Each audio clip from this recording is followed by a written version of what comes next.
My name is Caitlin Cook, also known as Cooklyn, and I am a cartoonist based in Washington State.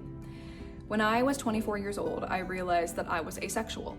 Asexuality is a sexual orientation, and it basically means that I don't experience sexual attraction to anybody of any gender, but this has not stopped me from experiencing romantic attraction, so like crushes, desiring long-term partnership with someone I love. But it has created a lot of stress and confusion over the sexual aspect of my romantic relationships, especially during the time before I realized I was asexual. On top of this, some quite harmful and untrue societal messages pertaining to love and sex have really added salt to the wound over the course of my life. When I was a teenager going to church, it was this contradictory pedestalization of sex while also not being allowed to talk or think about sex. When I was in art school, it was a toxic sex positivity that made it seem like you were not a full person if you were not sexually experienced and or sexually adventurous. And when I was early in navigating my relationship with my longtime partner, it was this idea that our relationship was fundamentally loveless if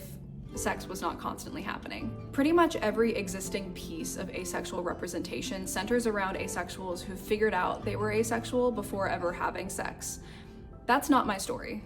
On the contrary, my story is one of chaos and confusion and trauma, and I happen to have this in common with many asexuals. And I just think it's time for that aspect of the asexual experience to be talked about. My story is also a happy one though. It's about how I found myself and found love in the midst of all the noise.